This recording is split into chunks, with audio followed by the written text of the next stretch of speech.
예, 대한의사협회 상근부회장 박명하입니다. 성명서를 낭독하겠습니다. 대한의사협회, 대한병원협회, 대한의학회 공동성명, 진료 지원 업무 교육, 평가체계, 대한간호협회가 독점할 수 없다.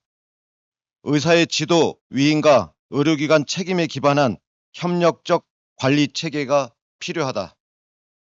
최근 진료 지원 업무 수행 간호사의 교육기관 지정, 평가 체계를 둘러싸고 교육과정 운영과 교육기관 지정, 평가, 자격관리를 대한간호협회가 단독으로 수행해야 한다고 주장하고 있다. 그러나 이는 진료 지원 업무의 법적 성격과 의료 현장의 책임 구조에 부합하지 않는다. 이에 대한의사협회, 대한병원협회, 대한의학회는 이러한 통합 관리 방식에 분명히 반대한다. 진료 지원 업무는 간호사의 독자적 영역이 아니다.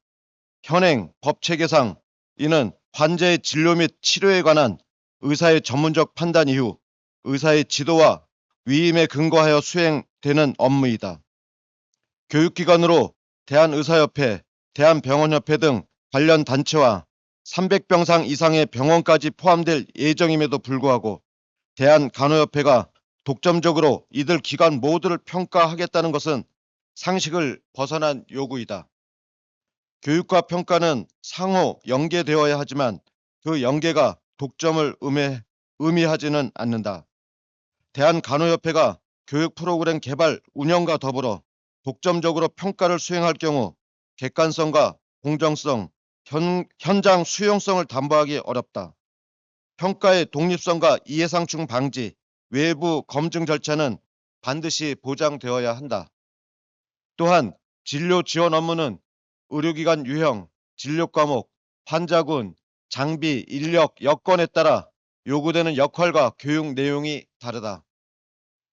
수술실, 중환자실, 심장혈관센터 등 고위험 영역에서는 표준화된 기본 교육뿐 아니라 병원별, 진료과별, 임상 환경에 맞춘 현장 교육과 내부 자격관리, 지속적 역량 평가가 함께 작동하여야 한다.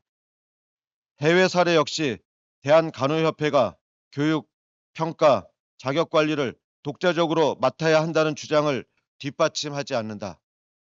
미국 PA, 영국 PA, AA, 호주 MP 등은 각국의 면허, 자격, 규제 체계 안에서 운영되는 제도로 국내 진료 지원 업무 제도와 다르다. 대한의사협회, 대한병원협회, 대한의학회는 진료 지원 업무 수행 간호사에 대한 표준화된 교육과 교육의 질 향상에 기여하고자 한다. 다만 대한간호협회의 억지 주장에는 결코 동의할 수 없으며 진료 지원 업무 교육, 평가 체계는 대한간호협회가 독점할 수 있는 영역이 아님을 밝힌다. 새로 도입된 직무의 교육, 평가 체계가 의사의 지도 위임에 기반한 법적 책임 구조를 흐리거나 특정 직역 중심의 폐쇄적 관리 체계로 운영되어서는 안 된다. 이에 우리는 정부가 교육과 평가의 분리 원칙을 일관되게 유지하고 진료 지원 업무 교육, 평가 체계를 관련 주체가 함께 참여하는 협력적 구조로 조속히 확립할 것을 촉구한다. 2026년 7월 2일 대한의사협회, 대한병원협회, 대한의학회. 네, 감사합니다.